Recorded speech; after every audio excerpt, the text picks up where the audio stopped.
Let me know if it's showing up on your channel, guys.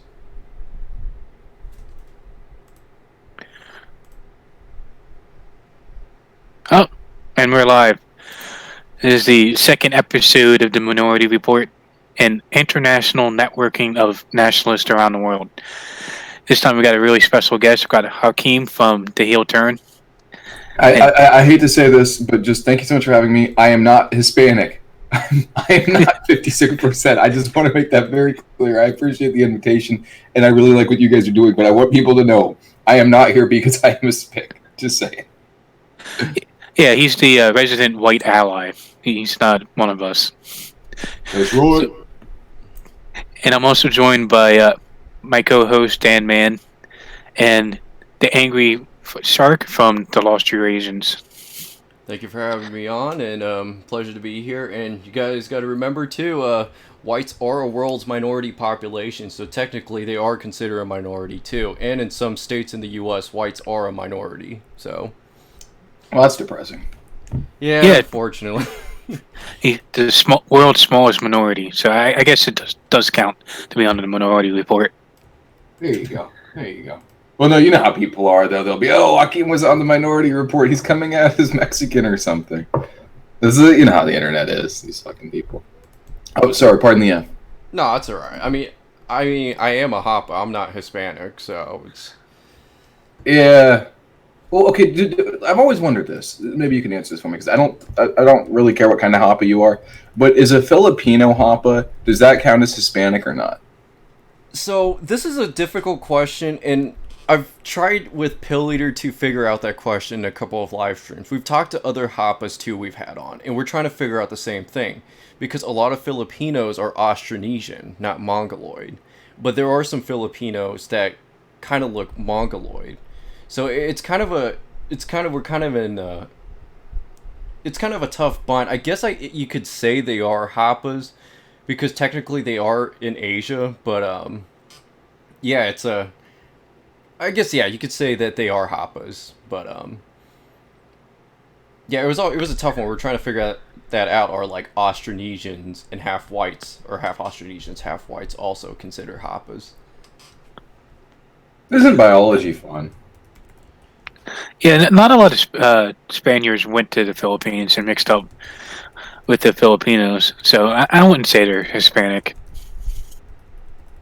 Yeah, but I mean, I like what they're doing in the Philippines with Rodrigo Duterte, where he's pretty much cleaning up the streets in his country and getting rid of all of the drugs and the drug users, and very law and order.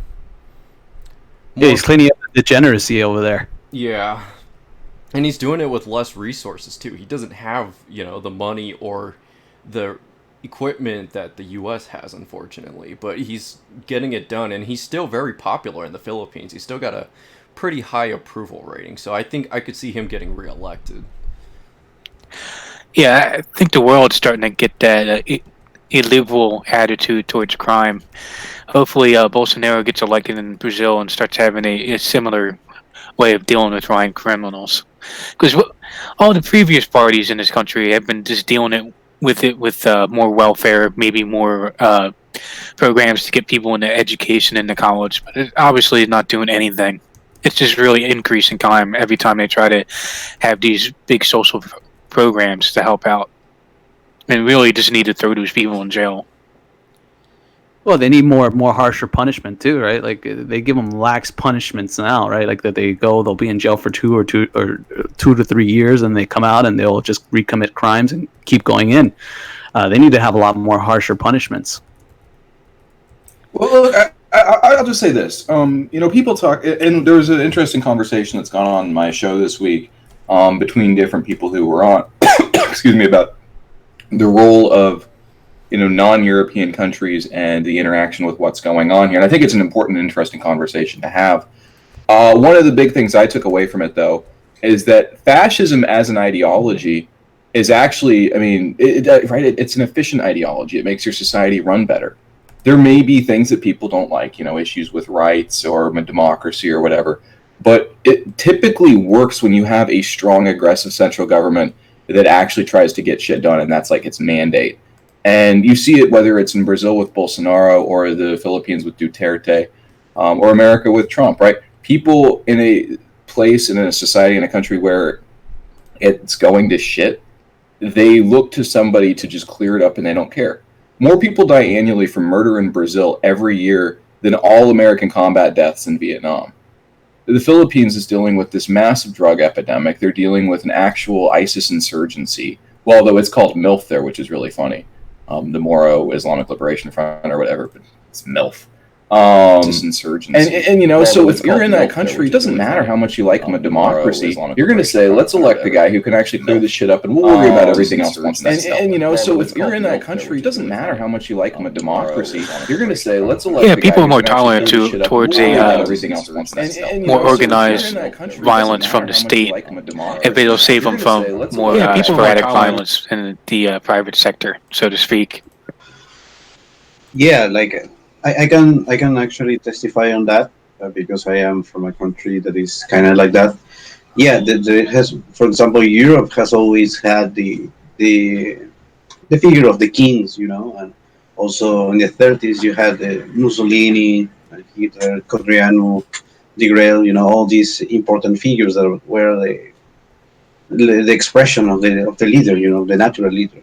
And in our countries, the problem is that political parties never sprouted someone like that. So in order to fill that void, we needed to go to the military, because in most of the cases, except in Chile, I think, but all the other countries in South America, you know, the military come from the people, you know, and so in a way they are like another expression of the folk, no?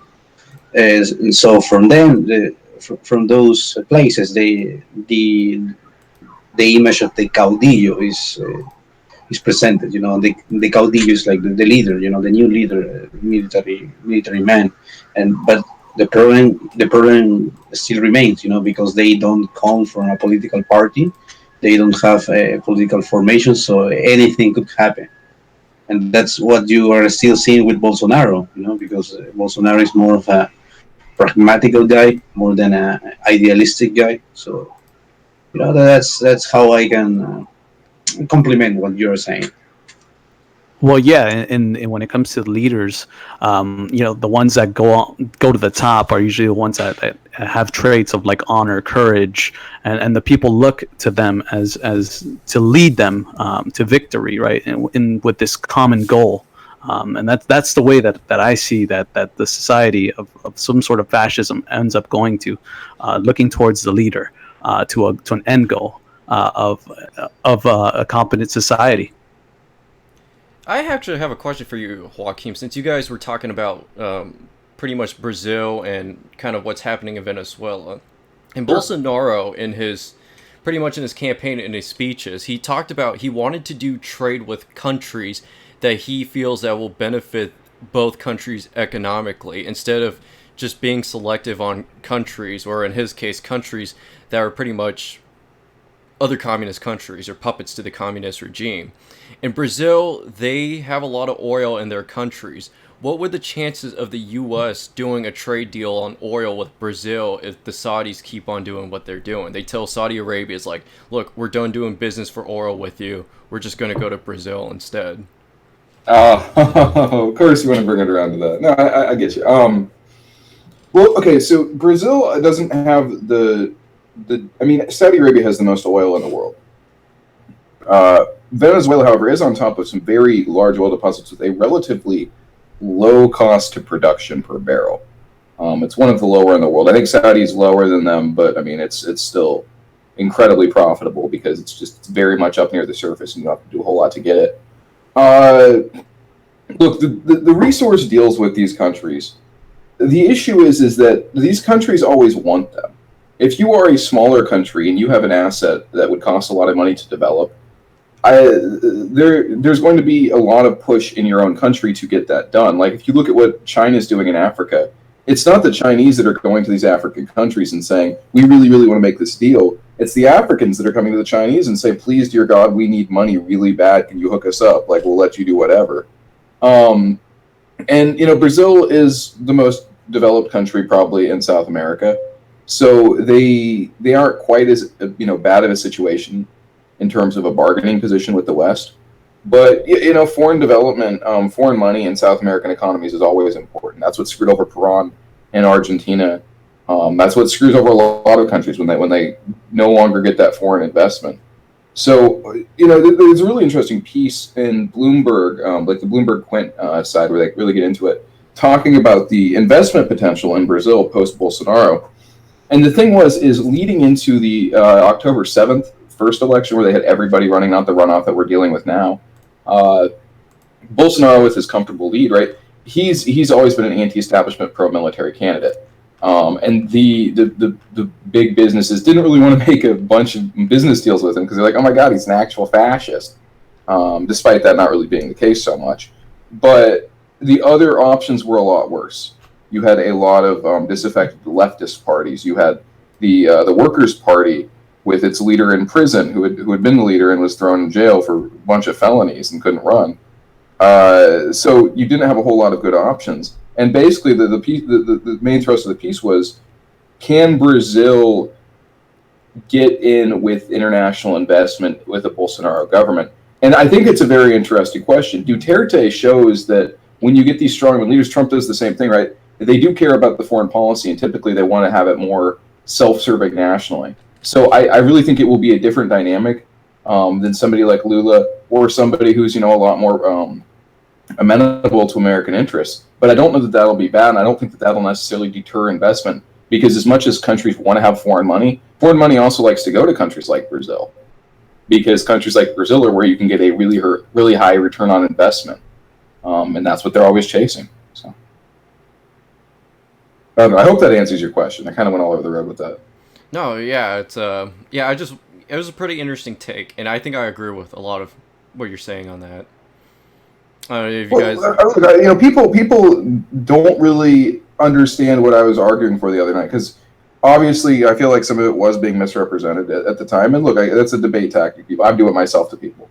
Intentionally misrepresenting positions is just kind of part of winning an argument. But like my whole contention was that the American government should protect American interests, and I think that Spencer articulated it pretty well last night. That yeah, I'm not a neoconservative. I don't support Israel. I want Israel out of our foreign policy. But I do see a world where America is on top, and I think that anything other than that would be, not to the benefit of the American people. So, but that has more to do with my fascism than with my white nationalism. Although I really see the two of them as tied together. So it's a tricky thing when you're dealing with foreign policy, and I think it's really important that people are talking about it. I think it's good to have an international perspective too. Solidarity is important as much as anything else, but so is having a nuanced understanding of things. Because if you come at them dumb, you will lose. Always the way it goes. Exactly. Yeah, I don't think you're a neoconservative. You seem all right to me. Well, I think... Yeah. Yeah.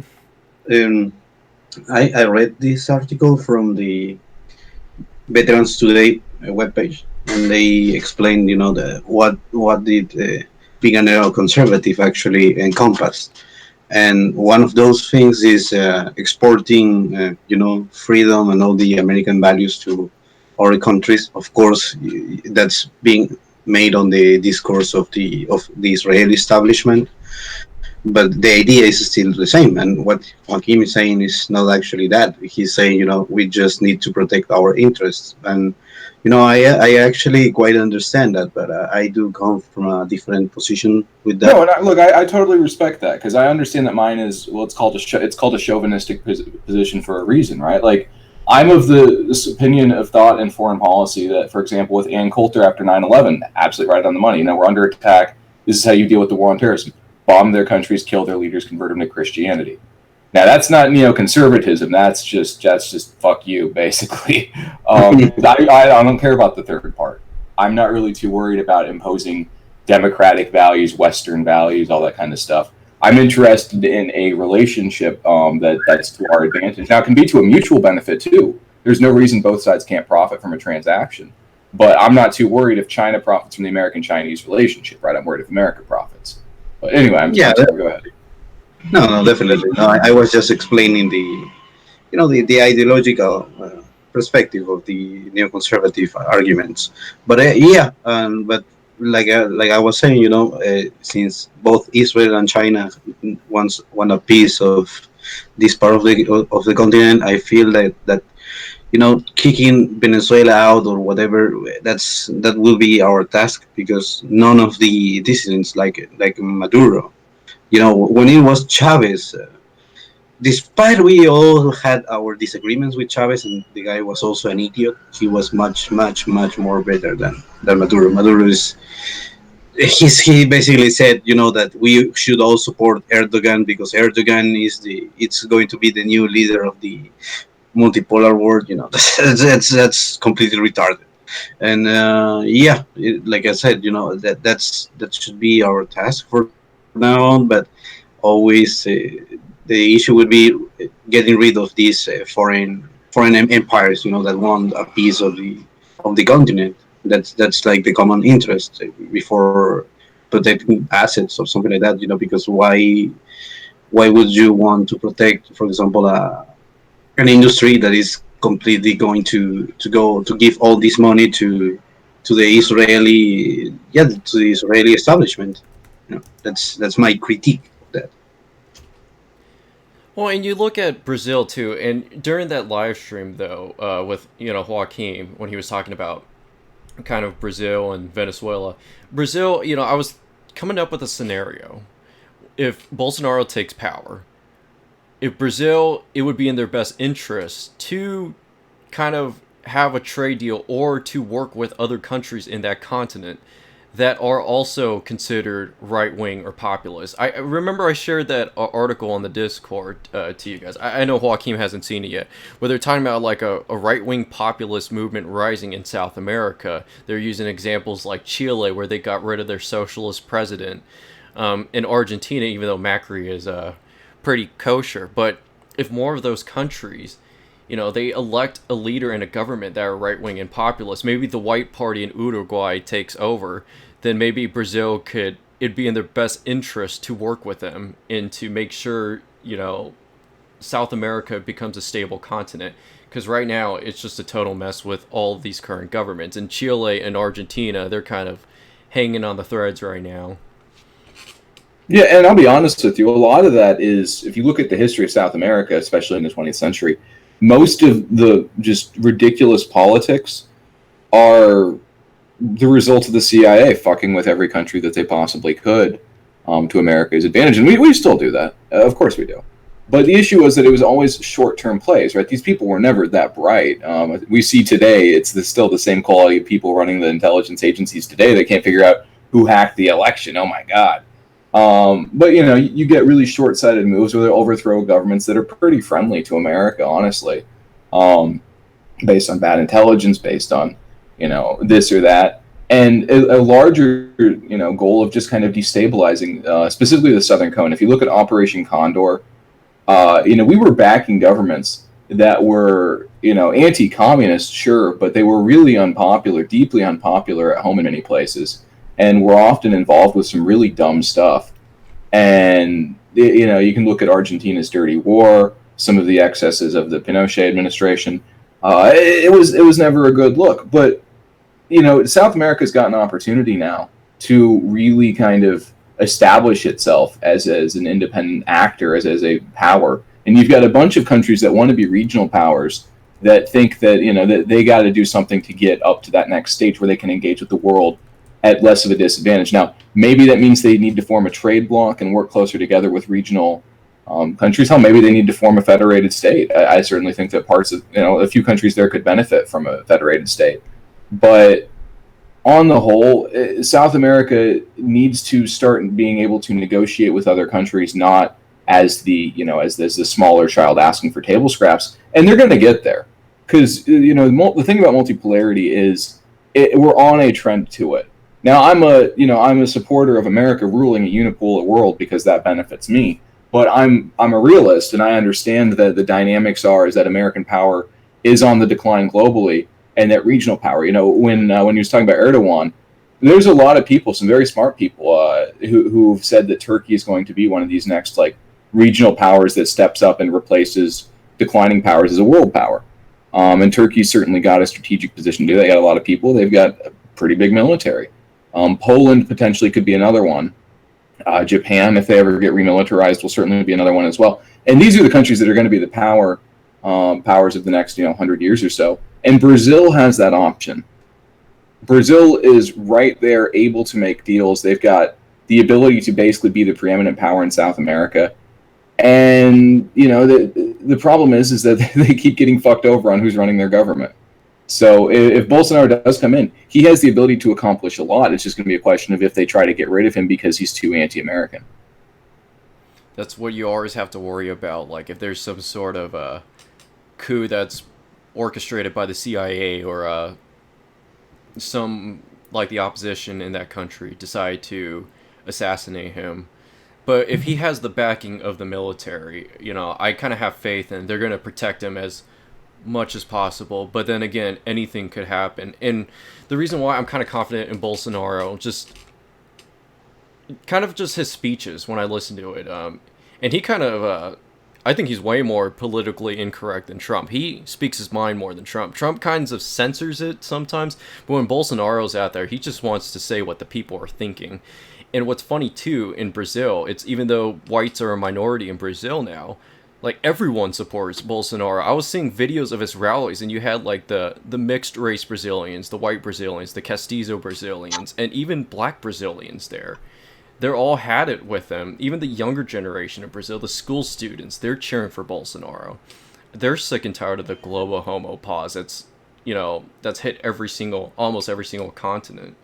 And at this point, it's kind of hopefully this kind of wakes up more countries in South America. And, this would actually be beneficial to the U.S. too, if you have more right-wing populist governments in South America, because that means that they're less likely to be a threat to the U.S. than they are right now, especially with Colombia and Venezuela. I wonder how that would affect, being in a sea full of nationalist countries to the communist countries such as Cuba or Venezuela. I wonder how that would affect them. Well, it matters a lot is if the nationalism is capable of a friendly relationship with North America. Really, the Monroe Doctrine is still alive and well, and right-wing populism will succeed in South America so long as it's not super destructive to a relationship with the United States. Because basically we're the ultimate veto on that kind of stuff. I don't think that we're trying to structurally undermine, governmental power in South America nearly as much as we used to 50 years ago. But there's a reason why Venezuela is getting screwed over super hard right now, and other countries aren't. And that's because okay. So for example, back to the thing with nationalization, right? Is there have been situations where countries nationalized American resources before, but they always did it with compensation and in a negotiated manner. If right-wing populist governments do that kind of stuff, they just need to be very careful about maintaining a good relationship, and then they can. Because whether it's communist or right, we don't care what kind of government's there, frankly. We care about, how much we're getting screwed over or not getting screwed over. And frankly, these people who want to benefit their people should really look at, what the benefit is to their people. I think a really good example of this is how Rodrigo Duterte in the Philippines has handled it. He's in the middle of strategically shifting the Philippines from being a key U.S. ASEAN ally in the region, one of our balances against China, because we've been trying to bring China in, to more of a neutral party or somebody who's even, willing to engage with China on a productive level. And he's done it in a way that's not like against the United States, but it's certainly hurt him a lot doing that and trying to accomplish other things. And I think that, the U.S. will not support him to the extent that it did, but, he didn't do it in a way that involved, causing an uproar, breaking treaties, tossing out embassies, arresting people, that kind of stuff. So it's a very fine line. And if you do step away from the U.S. sphere of influence, you got to find somebody who can kind of be your new sugar daddy. Yeah, actually, it reminds me of what Castro did, because Castro actually nationalized and stole private property from Americans, which is what caused the embargo to go on in the first place, because he just went and he killed Americans, took their property, and since developing that relationship, there was no relationship in the first place. Yeah, shit, eminent domain's a thing in the United States. Like, nationalization of businesses and property is not unheard of. It's just you don't do it in a way that pisses people off, or it's going to cause problems down the road. And honestly, a lot of the leadership in countries, smaller countries around the world, because they play to domestic audiences instead of dealing with the reality of foreign powers, it really does get them in the end. You know, a guy will do something and think, oh, this will be really popular, and then he doesn't realize that it doesn't matter how many of his people support it. It's his neighbors, it's the large countries with the big militaries that have says in things. So it's a very difficult position. So I think that federalization of smaller areas is not a bad thing. It would give them more power, give them more bargaining ability. Look at Europe; it's not been great. There's certainly a lot of issues with that, but it also gives people a leg up, and it gives smaller countries a voice in world affairs.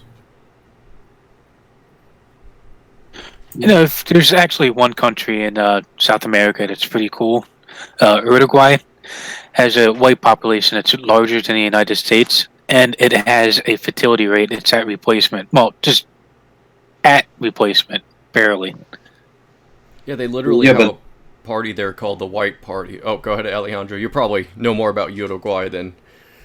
Yeah. Yeah, the issue with Uruguay is that despite all the ethnic makeup that Uruguay has, the problem with Uruguay is that they are like as degenerates as Canada. That's the main issue, and that's also, yeah, they have been engineered in order to do that, and a lot of Argentinian and Uruguayan historians are making the connection, because for example, there was the legalization of the marijuana, and who was behind that? A lot of people, say, like Joachim was saying, they thought it was going to be popular, but at the end of the day, who is the one that got all the money, all the shekels? It was Monsanto, And Monsanto, of course, Soros is not that far away, so that's how the country started to be in a more degenerate position. That talking about going back a little bit to about Brazil, it's actually good that Bolsonaro is in power. It's going to be in power because China wanted for a really long time to get a piece of Brazil, and with Bolsonaro they are halting that. So then Brazil can later on become its own unique thing. That's better for everyone. I feel. Okay, back to the issue of Uruguay. Yeah, that's the main problem. It's more of a social engineering problem that has happened within Uruguay. Despite that they have a lot of white population, they are behaving like no different than the Canadians, or maybe sometimes even much worse, because since the legalization of marijuana, the crime rate has escalated. 60% of what was before. Of course, it's still much lower than Brazil or even my country, for example. But you see, it's not going to a good place. Okay. In the global homo, it's not only hit in the U.S. or Europe or the white countries in general. It's also hurt South America and Central America, even the Caribbean too. It's pretty much hurt everywhere. And if you go to those urban areas, especially in Latin America, I'm assuming, I know you talked about it last week too, Alejandro, like you'll see these like soy boy, hipster, new male dressing looking degenerate Latin Americans in the urban areas, or you have all these LGBTQ, WIAT Latin Americans that are just wandering around. It's the kind of that Weimar-like society has hit in Latin America too. And I've even seen in the U.S. too, where you see kind of like Hispanic women with these 20 gauge septum rings in their noses, or they have like the dirty like blue or pink color hair, or the head is shaved to this, or one of the side of their heads shaved to the side, and they dress like the white hipster girl. They look like Ellie Reeve almost, and yeah, it's a total epidemic that's hit over the world. It's probably hit in Asia too. We just don't hear as much about it as we do in Europe and the U.S. and Australia. Yeah, to me, it's a nihilistic. All this stuff I think, breeds from nihilism. What do you guys think? I think so too. It's especially the ones like the universities. Every country you go to, every university is paused, and it's filled with a bunch of cultural Marxist professors. The Frankfurt School pretty much spread their degeneracy in universities across the world. Though Hungary has taken action and they've gone rid of their gender studies programs, and hopefully other countries start taking course. But they get so gaslit, and especially with the mestizos. You could say the same thing with the Hapas too in Central Asia or other parts of Europe, where they get brainwashed into thinking whites are just a bunch of evil colonizers that are privileged and have too much power, and they have to feel guilty for their white side.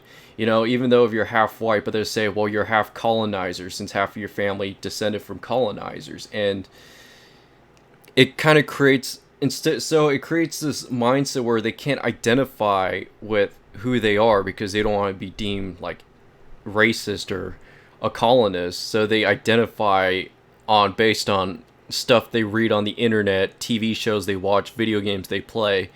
Pretty much the bugmen, or like the Goyim know in the chat said, the Latin bugmen.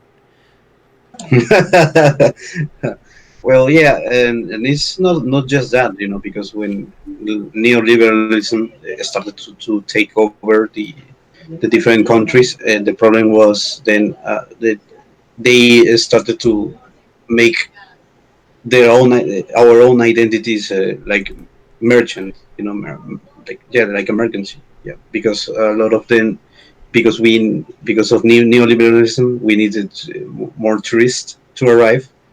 They started to make like if we were able to sell our identities, and our identity is something that is really really precious. It's really valuable, and that's the main reason why I feel like has been this disconnection in Latin America. This disconnection between the academia and also all of these other people that they feel lost, and because of that, what can be able to replace that? Of course, the free market. And the free market is going to give you identities. It is going to give you some things that are artificial in order to fill that void, and that's what has been happening since, I believe it should have been happening since 80s, maybe 70s or 80s or something like that. And yeah, and that's the main problem now. Well, I mean, look, nihilism is the most toxic and corrosive of all possible ideologies, right? I've met nihilists of all stripes, but the thing is, and this is one of the reasons why I'm so big on people having real conversations instead of fake conversations, is that nihilism takes whatever you believe in, it kind of strips that away from you. And that's why people can get down with the global homo. They can enjoy and appreciate living in the shopping mall because it strips you of everything except for your possessions and except for the dopamine that you get from, putting large things in your butthole or taking drugs or, whatever your degeneracy may be. It promotes that as perfectly acceptable because, fuck it, man, there's no morals, there's no God. Like, what do you got to worry about? It's just all about how you feel, man. And it's incredible. But you see it everywhere because it's not just us that get affected by it. There's people that claim that they're in the movement that I won't talk to because I believe that deep down they're a nihilist, and what it's made them is just completely, that they may say the right things, but they're just really motivated by self-interest and nothing else because they don't really believe in anything, no matter what they say. You see that on the left too a lot. I think that there's a lot of stuff that's going to come out about, I guess you could just broadly describe them as like the Kekistani kind of people. And I think what happened with them is they all became nihilists. I think that people who lose a drive, whatever it may be, and they replace that with self-interest or something even more self-destructive. It's really sad, but it's the world's most common ideology, and it's the most gross and dangerous you can possibly imagine.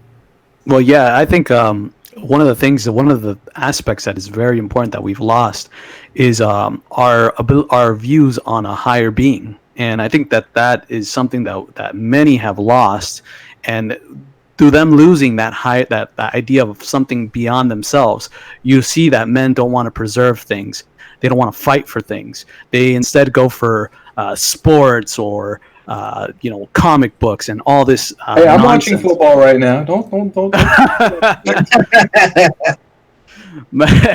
Well, look, not to counter signal, but I'm just saying that they have more of an interest in these things than actually preserving their society. Which, Oh yeah, I'm just giving you a hard time, but yeah, I mean, so this is my stress relief. So yeah, no, look, I love MMA, right? Like I love Yeah, MMA, yeah. but I care more about preserving my society and maintaining my society, maintaining order. And what we currently have is disorder, right? And a lot of it, like the way that I see it, is an opportunity cost, right?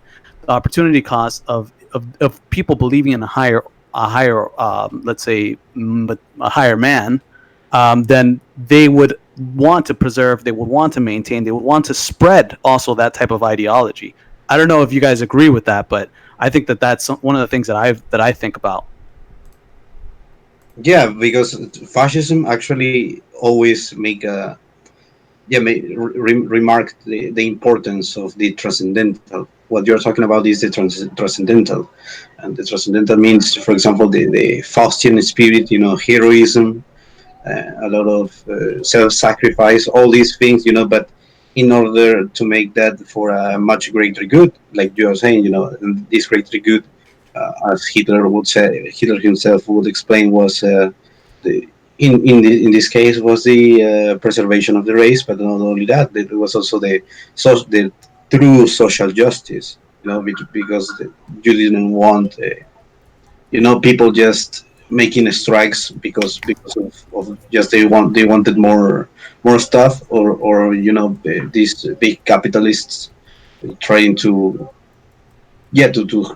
hang all the workers because they are not being that productive and all that.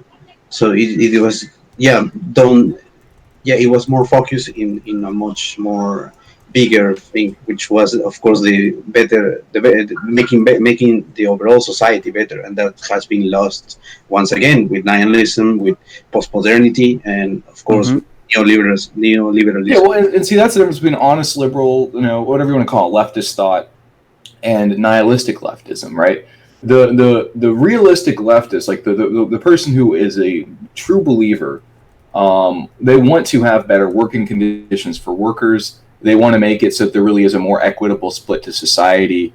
You see a lot more of these, with the Bernie Sanders camp. These honest, and this is why me and Eric have always been talking about. You really can't reach these people because at the end of the day, they're honest and they'll listen.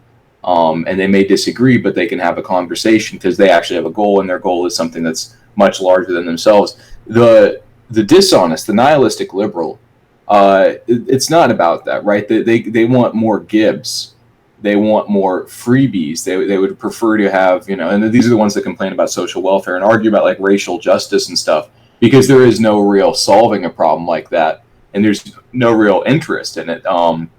It's a personal thing, and it allows them to have a larger platform on which to shit on people that they don't like, but it's not any sort of a positive view. So that's the thing with nihilism, is it lacks any sort of transcendental. Oh fuck! You threw I'm sorry. This is why I shouldn't watch football when I go on these streams. All right, keep going. Somebody pick up. No. No, but don't you think that it in a way it gives them power, right? Because of a society being degenerative, like that it gives them the power to move up in the ranks in the power category. How so? Well, because they thrive in a society like that, wouldn't they? In a society of no morals, no rules, and things like that. Wouldn't they thrive in something like that? Wouldn't that give them more power? This is what they do. And Kevin McDonald traces it with the Jews, because it is a very Jewish thing to try to deconstruct society, but retain a tribal identity. There is a reason why in the United States, white and Asian identities are constantly under attack, but you'll see everything out there reinforcing every other possible identity, because that's what it is. They want to destroy it. They want to break up those groups. They want them to really not see themselves as anything. And at the same time, Black Lives Matter. We have to have affirmative action. I always thought that was funny, right? How affirmative action hits Asians harder than anybody, and yet that's acceptable because screw whitey. It's just, and that's what I'm saying, is the people who treat it like an ethnic spoil system are nihilists. They don't have a positive or larger conception than themselves. Yeah, but at the same time, I feel that this issue of deconstructing the reality and stuff is not inherently bad. It's useful in a way, because you find you can find the good things in a lot of places. For example, we was talking about comic books. You know, within comic books there are a couple of interesting ideas here and there that if you break down, you can trace it, you know, to a more philosophical extent if you would want to do that. But the issue is that this, to me, this is just a tool, a tool, and these people, you know, these Jews are actually using this tool in order to make bad things. And that's the main problem. It's not the tool itself; it's the way they are using this. Because in my country, we made that in order to deconstruct and reconstruct our true identity. And since we made that happen, you know, a lot of leftists started to complain, you know, oh, why these people are quoting Jean-Paul Sartre and all that. And it's like, no, motherfucker, because he's giving you a tool, and we are just using the tool that is given to us. You know, it's basically what also the identitarians were always quoting Antonio Gramsci because of that. You know, it's just a tool, but the way these people are using that is completely destructive because that's their nature. Their nature is being destructive. I agree. I mean, I think their nature is, and one of the best books is Kevin MacDonald, and he describes this in Culture Critique on how these people subvert the societies in a way of making European nations more individualistic while they're completely collectivist. And they use their collectivism to maintain positions in power and grow their power while promoting the complete opposite to the out group, right? So the in group is all about collectivization. The out group is all about individualism. So that's something that I just thought it was excellent by Kevin MacDonald. I like to also add too. As a when I studied sociology in college, it's women especially. They're less likely to identify by their cultural or their ethnic heritage for some reason. That's why you see a lot of women across the world who are more likely to be leftist in their political beliefs, and they tend to be less nationalist. Now, I'm not saying all women are. There are a lot of women, too, that are kind of loyal to their country and to their people. But there's a lot of them, especially in the West, in Europe, and the U.S., where a lot of these women, they support open borders. They just want to open the floodgates. They dreamed of this society where, it's like every single race in the world could live together in peace and harmony, and they envision that pretty much Costco with mountains. Well, Shark, I mean, here's something that's real about that. When you see propaganda, and it's not very good propaganda, but you see a lot of propaganda out there, right? It's not aimed at you. The vast majority of propaganda is aimed at women. It's aimed at them. It sees them as less critical, and when it comes to consuming media, perhaps that they are a little bit. But it's meant to convince women, and then in turn use that to convince the population at large. That's why right now, with the midterms, they're pushing suburban women more than anything else. This is the demographic that they want to hit, and this was the people that every wedge issue for the past 30 years in politics has been aimed at, is white women in the suburbs, because they see them as the entry point to breaking apart in a white solidarity, frankly. That makes a lot of sense, especially in this kind of, it bugs me about some of these white women too, that vote against their interests, and they, especially white women, and Joachim, you see it a lot too, like, they hate white men. They think white men are evil. And it's from the brainwashing and from the programming and gaslit they've gone all their lives, and then they say they care about these non-whites and these minorities, like they're all poor, underprivileged, and it's like, these people are so delicate and we need to take care of them, and they just have a rough life. And it's like, wait a second, so you're treating us non-whites like we're we're children or something? It's like, I don't want you women to see us as like we're all underprivileged and just dregs of society, and you must like take care of us like a nanny or something. It's and I don't know, do you guys feel this too, Dan and Rafael? Yeah, it's you can really tell that the left is very patronizing when it comes to non-whites. Like, there's we can't do anything unless there's actually programs out there for us. It's like the poor non-whites, we got to take care of them. They're minorities, they're oppressed and discrimination, and the evil white man, our own men, are just like treating them like shit. And it's just, I facepalm to myself, and it's like, women or ladies, we are not some like weird like sexual non-white fetish doll or mixed race fetish doll, okay? So it's like, I'm pretty sure we're fine. This idea that you think that, you have to care for us, it's just, it's insulting for us, because it's literally saying we cannot take care of ourselves or our own people, and we can't better our own communities. And it's like, we need your help, apparently.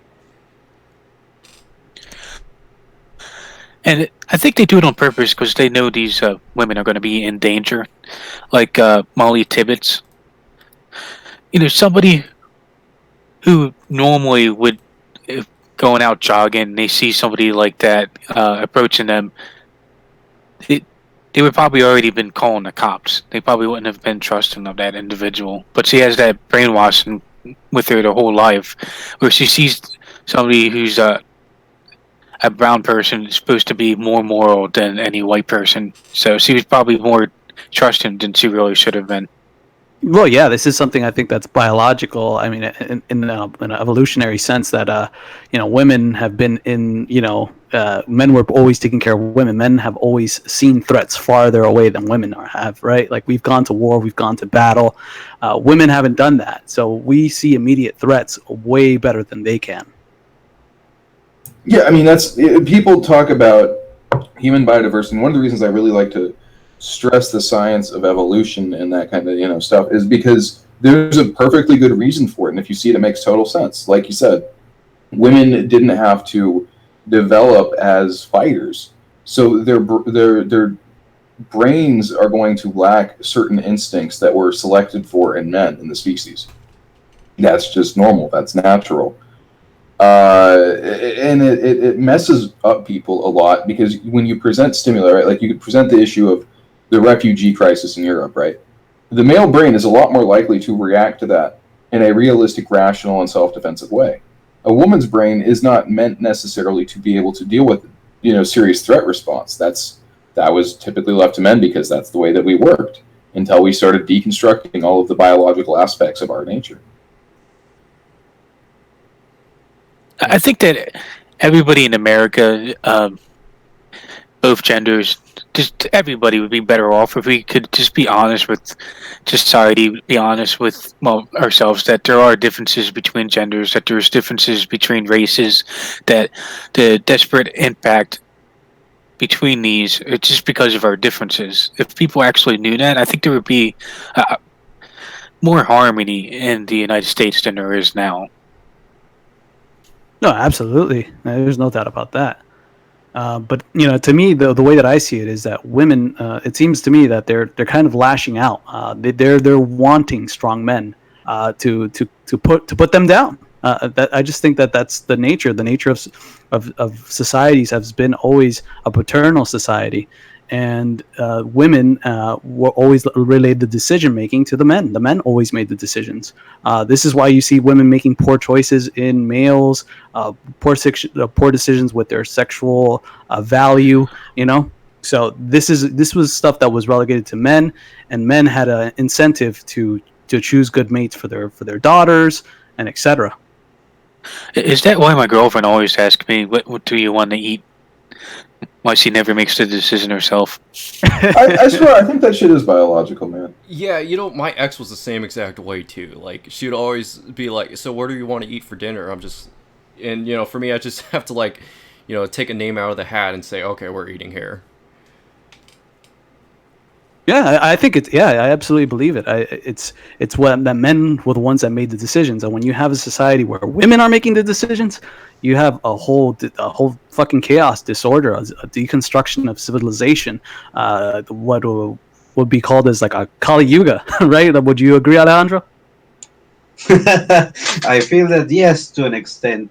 Yeah, what you're saying is true. But also, for example, who are the now the main figures, of the of females.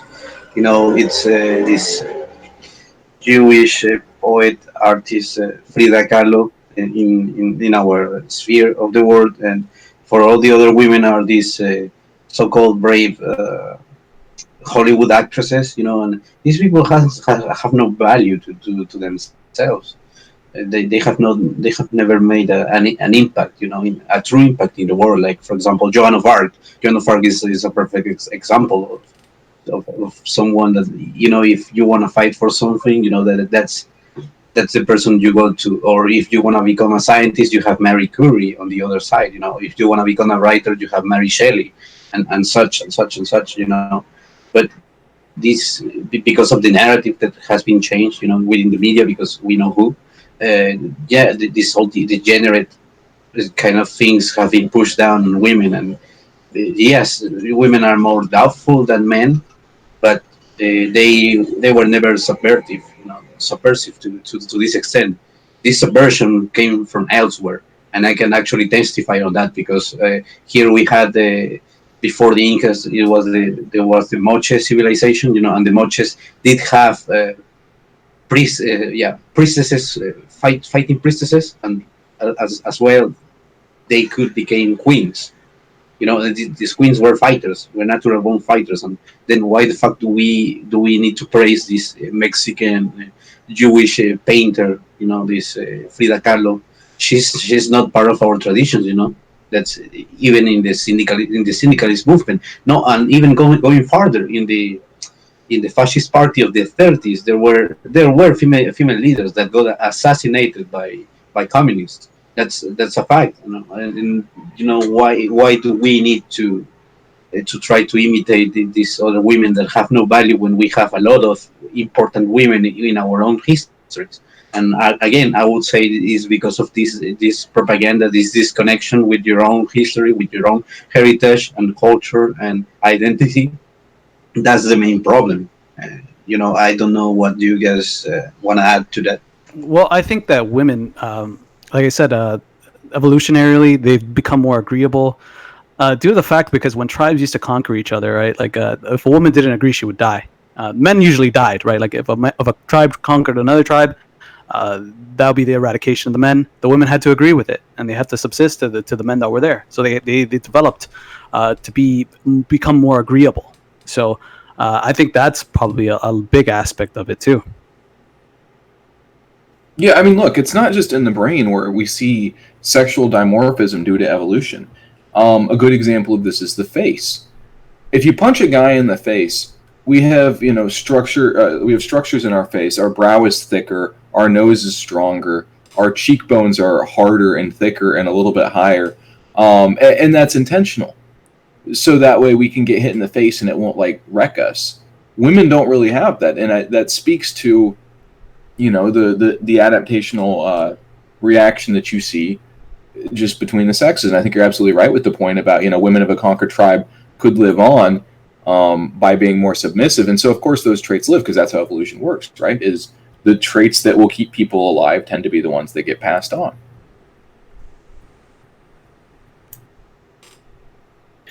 Yeah, and I see white people starting to.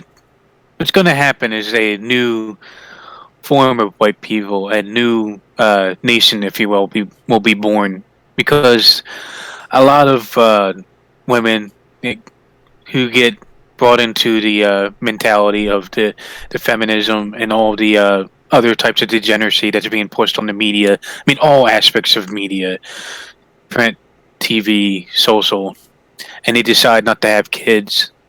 They become whores pretty much. They're going to be removed from the gene pool, and then the ones that want to be more traditional, more stronger maternal instincts are going to go out, get married, and have kids. And in the long run, it's going to create a white race that's going to be stronger in the long term. And Joaquin, you Evolution probably never have. stops. Go Yeah, ahead. and Joaquin, you've probably seen it in your circles too. Like you're seeing a lot of young whites with women, and it's either they have children already or they're pregnant, and it kind of gives you hope in your community that these people want to be a part of a counterculture. They want to be part of a culture where pause and being a bugman isn't their everyday lives. They want something meaningful in their lives.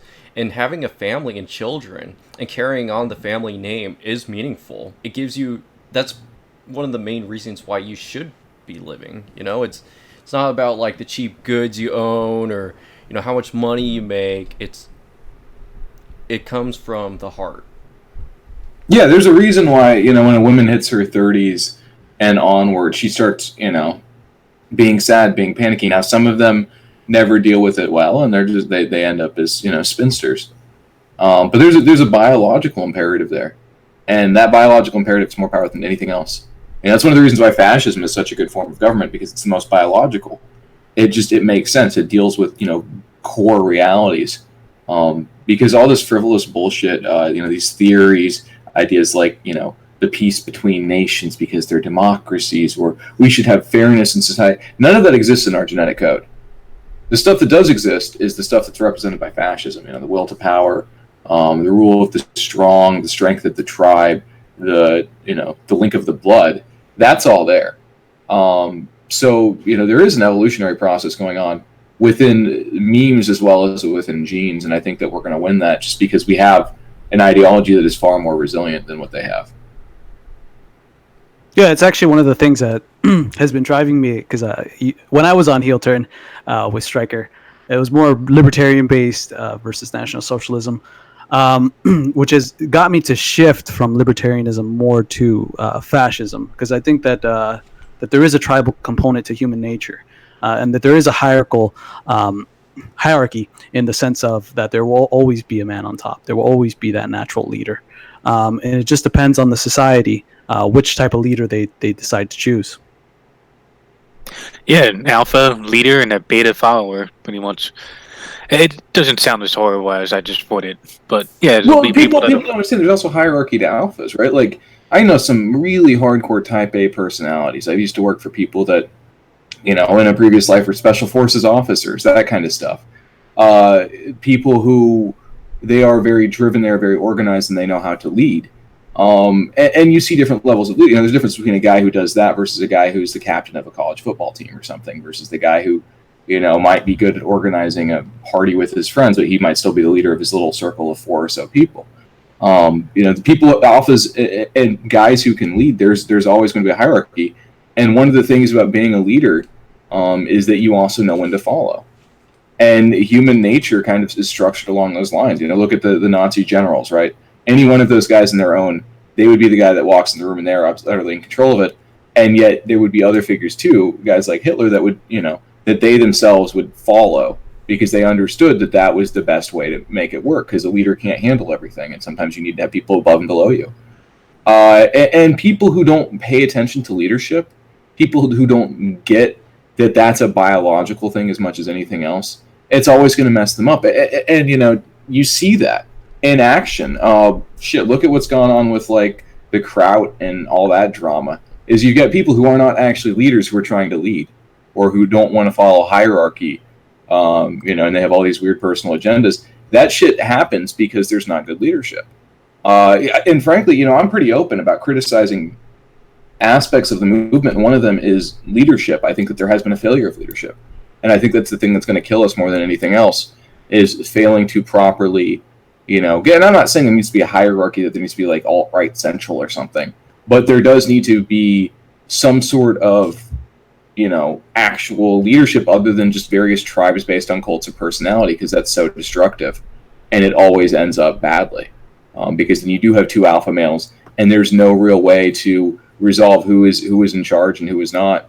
And then it leads to dumb fighting and infighting and drama and doxing and bullshit. So, yeah, basically that was the premise of the first chapters of Siege by James Mason. You know, he made that. He said that when George Lincoln Rockwell died, the next person in charge would be Dr. William Pierce. But despite that fact, everyone was like waiting for George Lincoln Rockwell to come back, you know, from the dead, and that was the main problem, you know, because like I said before, like I told you, Joachim, The issue is that if you have a clear leader, the clear leader should have his follow his his apprentices, and between these apprentices, like everyone knows who's going to be the next leader should anything happen. That's to me that's the main problem that you face right now.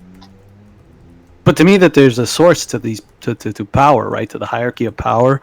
Like there's like the divine will, which is like when you look at a higher order, a higher self, or you have the general will, which is like the people, right? That the people decide, and that's when you have democracy, which I think democracy is possibly the worst system of government that's ever come together. You give the lower class of your society the ability to dictate who's going to be the leading them. You have disorder, and that's what I think democracy in essence is. Yeah, I never understood why, like, a homeless drug addict should have the same voice in a democracy as somebody who's a married man with two kids. Right. One's obviously more socially valuable to society than the other. Well, you combine the two people.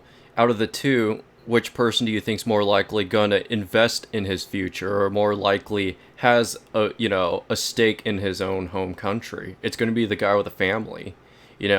He's invested more into the country, and he has a bigger stake in it than the drug addict. The drug addict, he just doesn't care. He just wants to do drugs. But the person with the family wants to have a society that's safe and good for his children and his other family members and his own people to live in. Imperial Japan was another one too. Under the rule of the emperor. Joachim, when he on Heel Turn, the movie nights on Heel Turn, when they showed the video about, it was like a World War II propaganda film about Japan during the time, and you looked at how structural Japan was back then. There was standards, people were disciplined, and they pretty much made it so the people of Japan had meaning in their lives. They were hardworking, and they had pride in their people and their family and their country. And that's why a lot of they had what was the name of those people that they would drive their planes into the there was a name for them and I forgot. The kamikazes? The kamikaze. Yeah, it seems so alien to Americans and to others that people would do such a thing, right? But it's because they have this view of their nation and that this is bigger than them. That even that the flesh that they have right now, that this is even bigger. This is a spiritual war to them.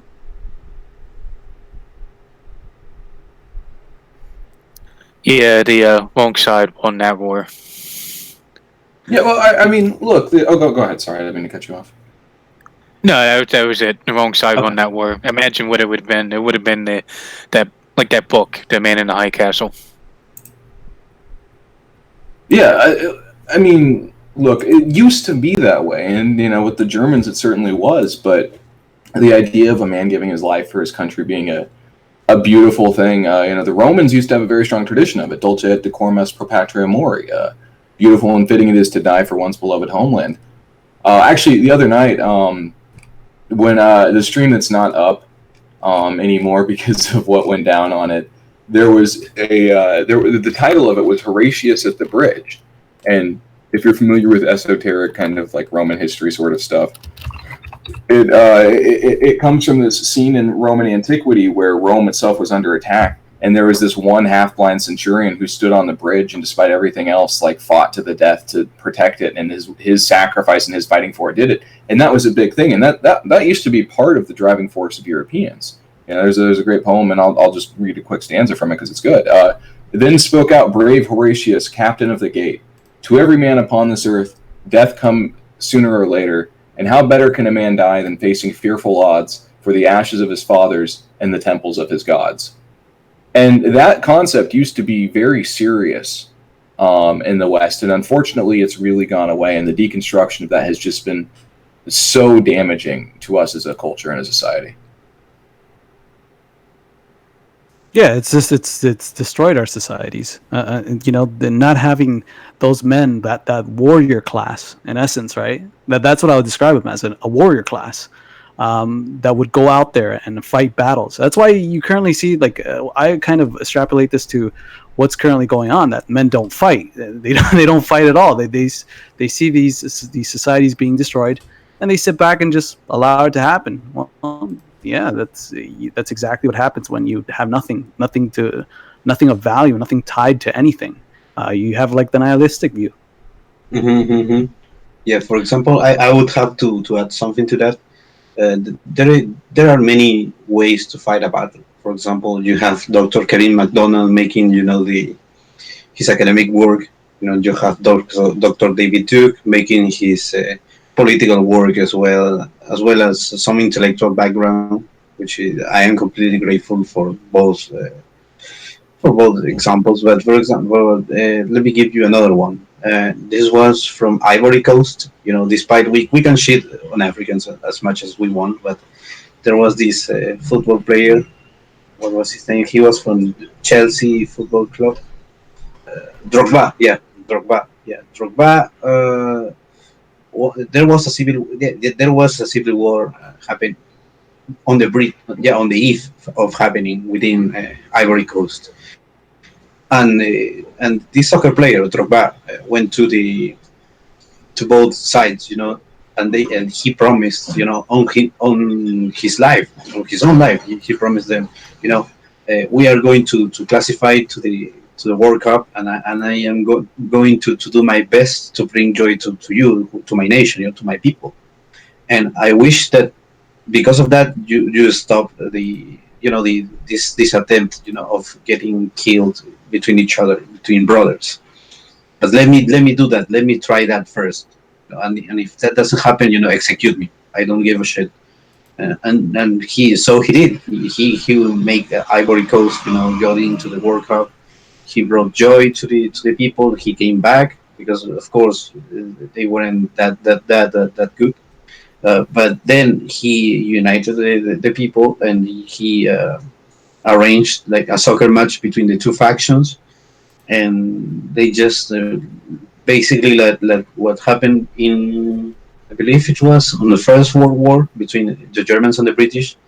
On Christmas Eve, they had a soccer match between both sides. They decided to break some, to fast some food and something, and they just leave it like that. There was a still value, there was a still honor between men, and that's what I am getting at. Drogba did tap a little bit into this warrior spirit, and because he himself put it into the line, said, I am not a military man, but I know I can fight another type of battle.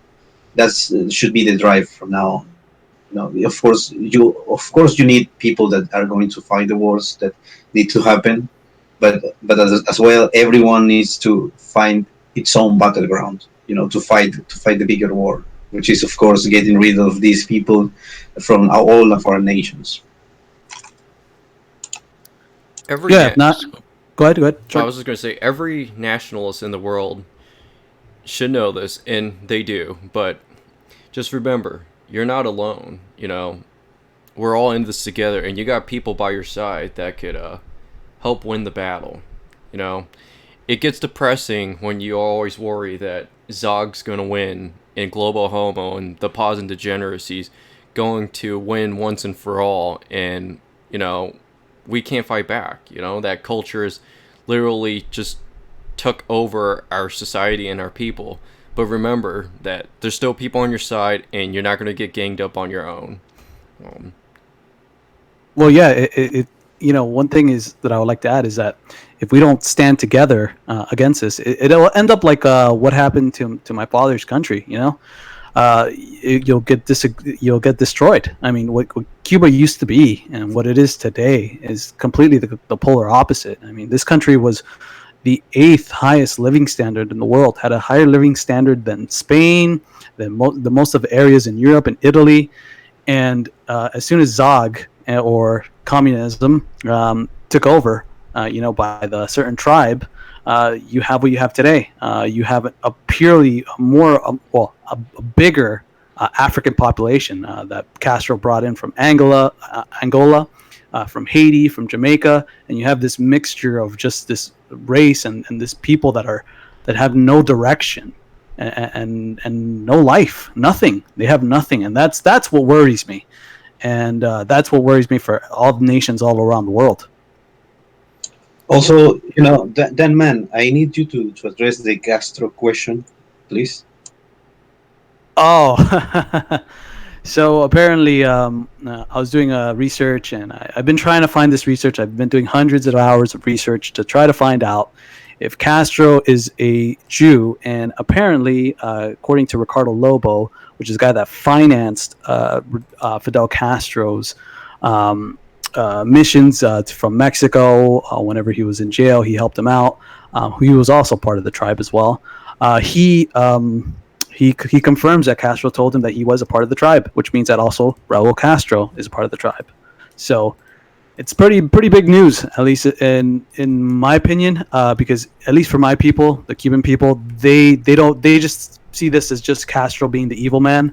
They don't see the historic examples of people like Fabio Grobar, who was a Polish Jew, or Felix Hervich, or Yosaka Grinsberg, or Carol Wasserman, who were huge, and the synagogues in Havana at that time that played a huge role in communism in the 1920s.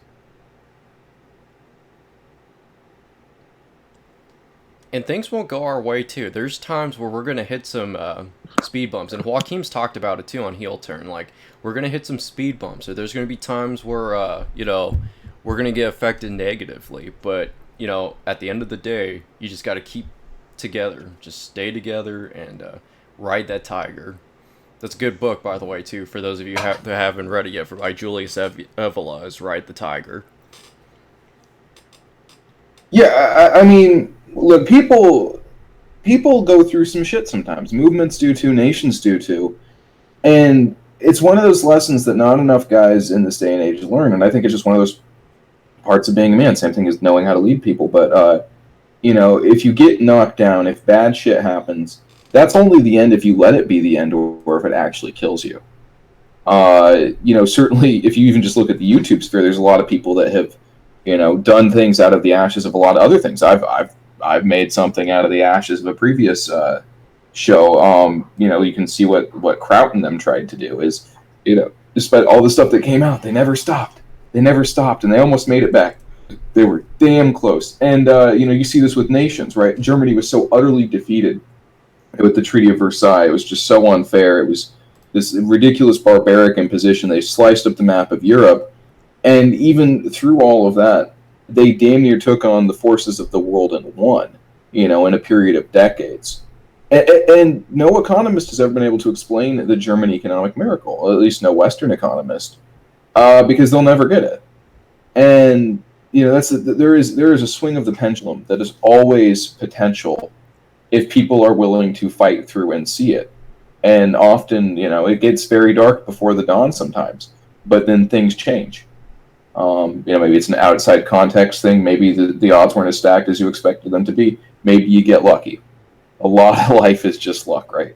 So, I don't think people should ever get disheartened, no matter how bad it looks. Mike Enoch has said this before, and I think it's a good point.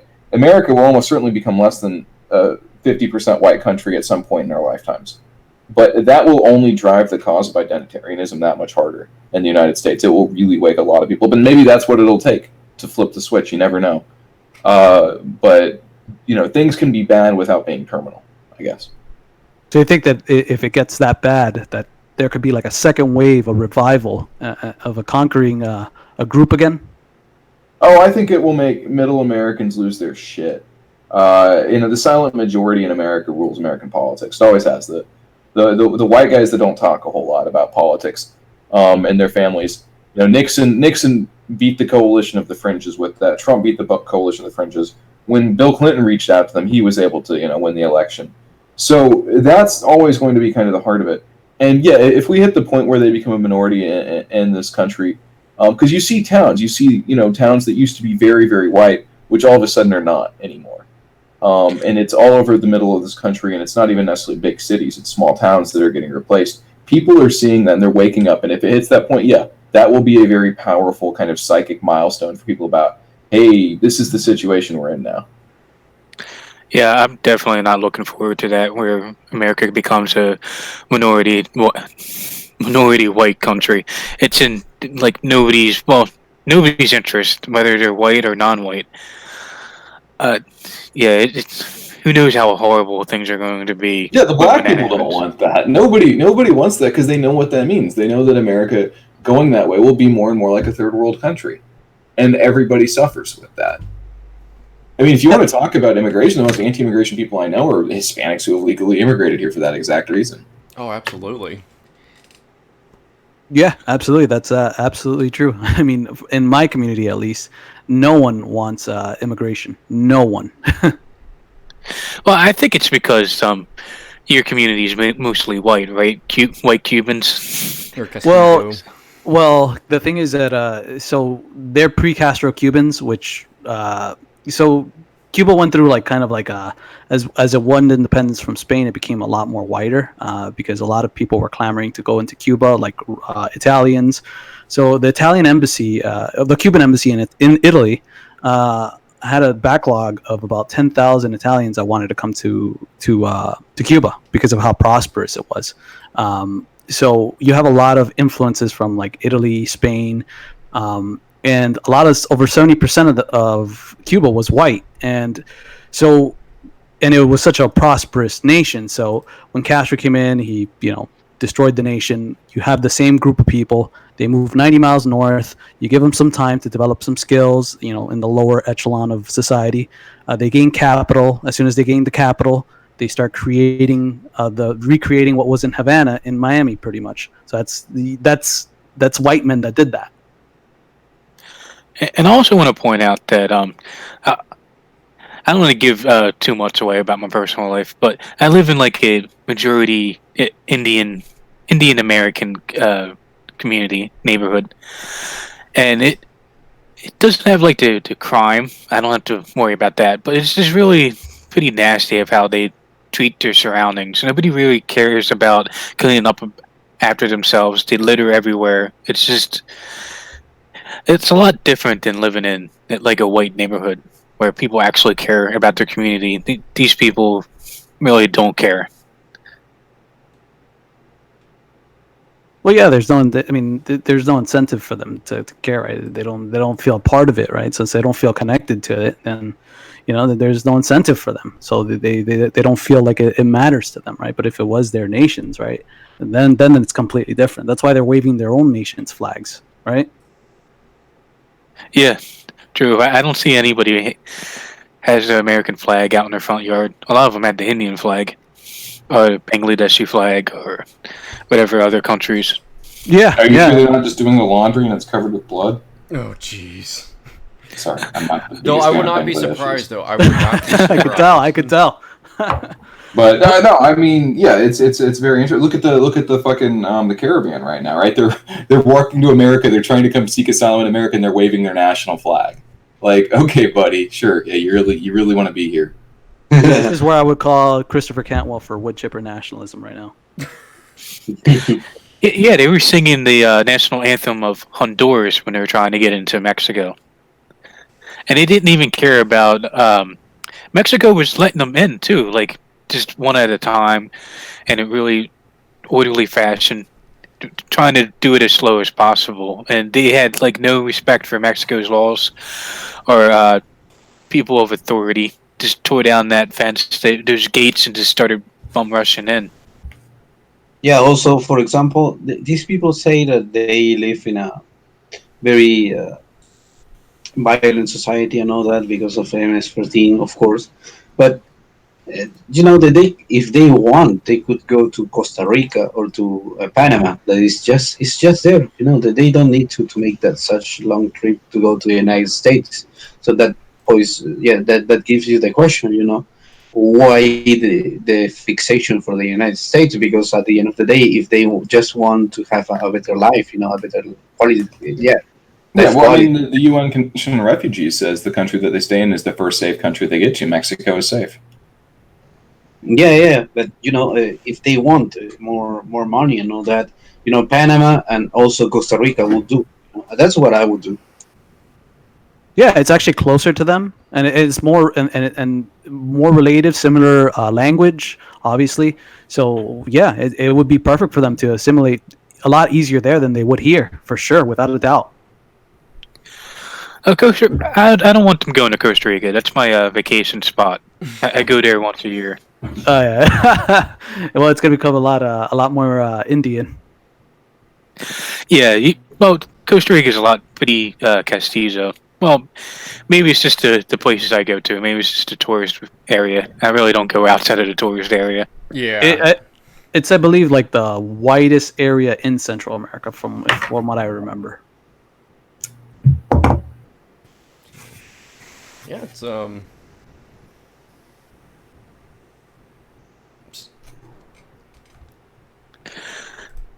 All right, so I don't know how much longer you wanted to do it, Rafael. I know we still I have a live stream tonight too. I know you're going to be one of the co-hosts, I believe, still.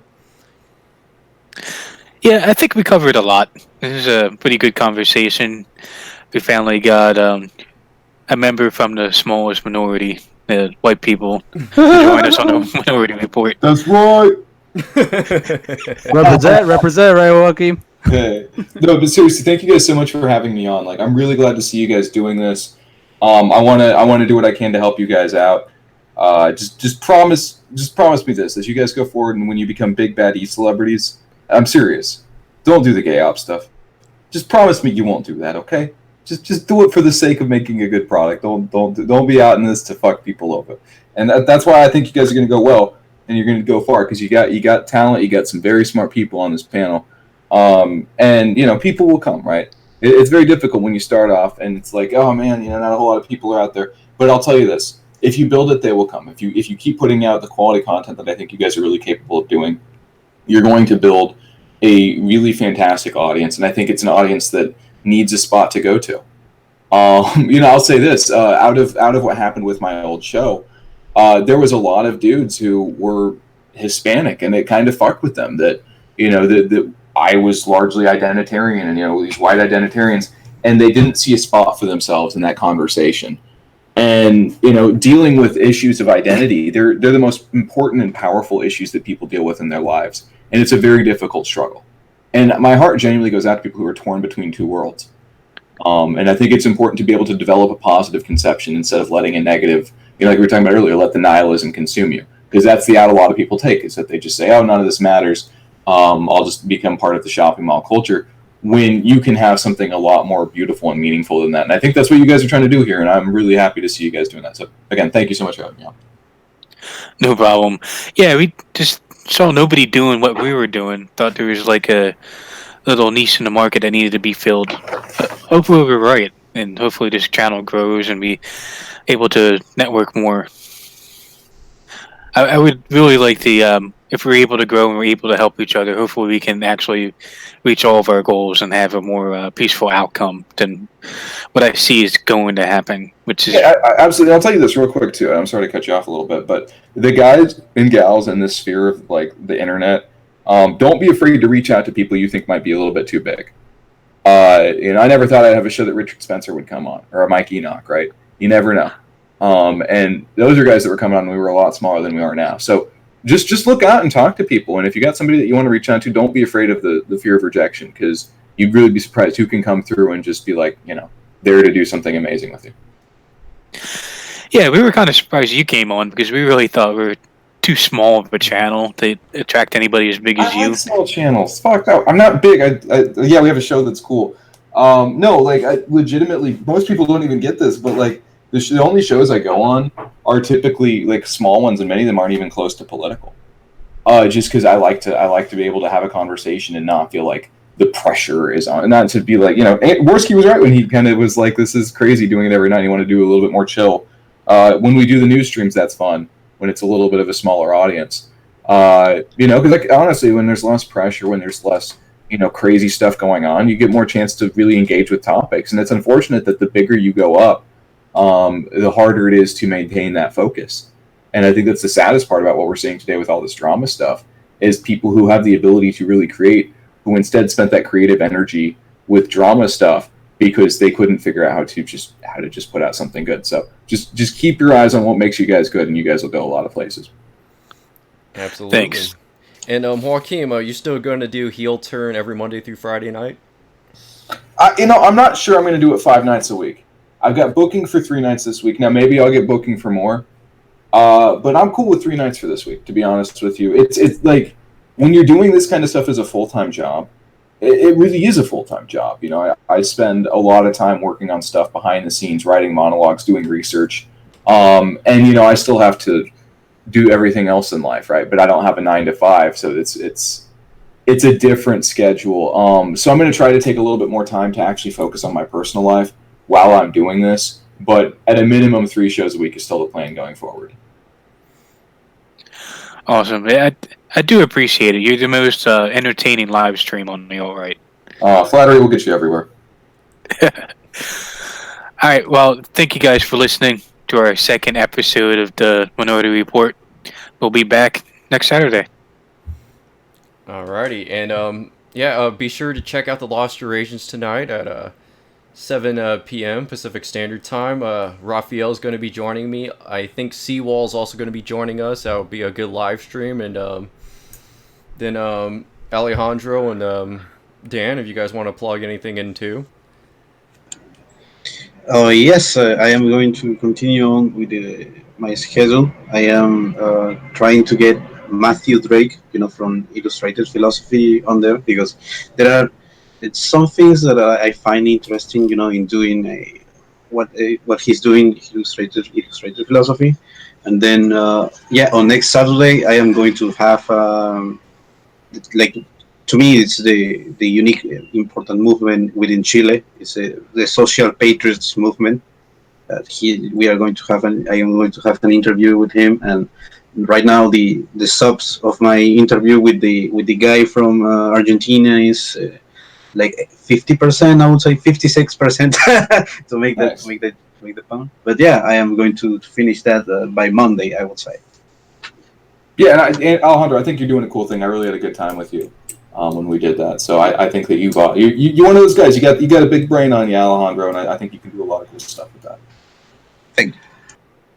Yeah, and just me with my show with Rafael and my appearances at the Lost Eurasians and on Memphis Rebel Faction. So just catch us here on this channel.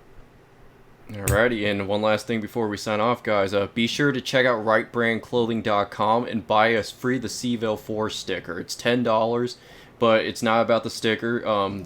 Every sticker you buy, the money goes towards the legal defense funds, towards the 4 people who got arrested from a Rise Above movement, so be sure to check them out, too. Oh, and can I just plug one thing real quick before we get off air? Oh, go for it. If you guys want to see a dead body tonight, watch the kill stream. Oof. Alrighty, guys. Well, enjoy the rest of your night, guys, and be sure to check out the Lost Eurasians tonight.